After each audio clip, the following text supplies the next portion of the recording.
Real cases, real crimes. Some vanish without a trace. Others leave behind more questions than answers. When the trail goes cold and the truth hides in the shadows, this is Mysteries Unsolved. What happened to Reeva Steenkamp? Reeva Steenkamp was a South African model, law graduate, and rising TV star. By 2013, she was recognized not only for her beauty, but for her intelligence and charm. But on Valentine's Day, her life ended violently inside the home of her boyfriend, Olympic athlete Oscar Pistorius. They had been dating since November 2012. Just a few months into the relationship, they appeared publicly as a glamorous couple. But behind closed doors, things weren't always as perfect as they seemed. In the early hours of February 14, 2013, inside Pistorius's upscale Pretoria home, 4 shots rang out. Reeva was in the locked toilet room. Pistorius claimed he thought an intruder had entered.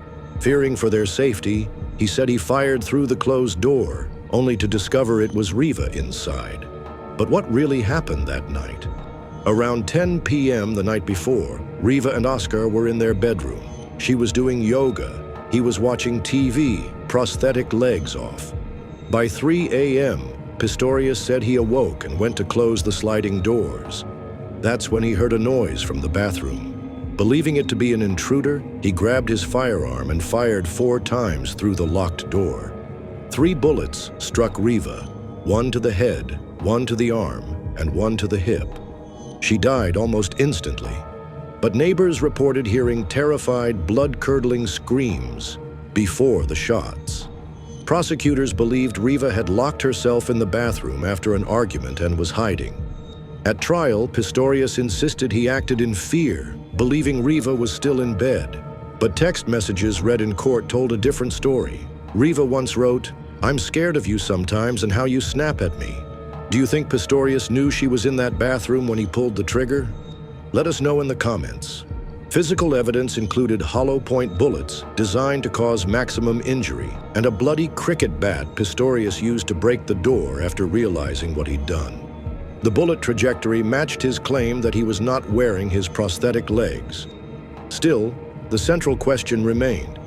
Was this a tragic mistake or murder? Reeva's funeral, held in Port Elizabeth, was a somber moment for a grieving nation. The arrest of Pistorius shocked the world.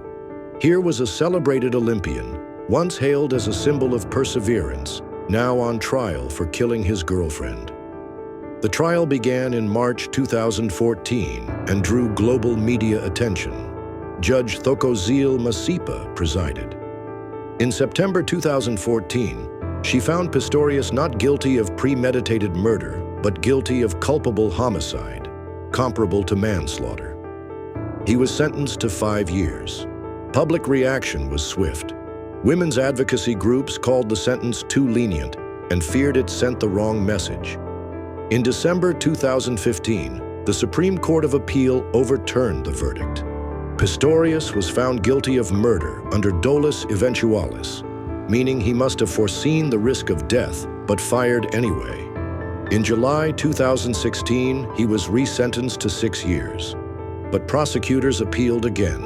In November 2017, the court extended the sentence to 13 years and 5 months. On January 5, 2024, Pistorius was released on parole. The case spotlighted deep concerns about gender-based violence and justice in South Africa. Some praised the courts for eventually correcting the sentence. Others believed Pistorius received special treatment from the start. The media also faced backlash, particularly for how Reeva was portrayed. British tabloids were criticized for using bikini photos. In South Africa, airing a reality show she'd filmed before her death caused outrage. Over the years, Reeva's mother, June Steenkamp, became a vocal advocate against gender-based violence. She said she forgave Pistorius to survive, but believes he's shown no real remorse.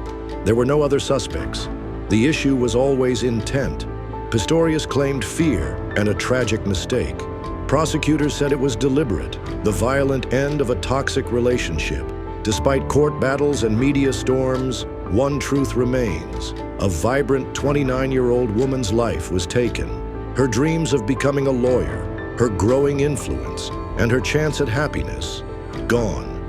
If you have thoughts or theories about the case, share them below. Like, share, and subscribe for more cases. Thanks for watching another episode of Mysteries Unsolved.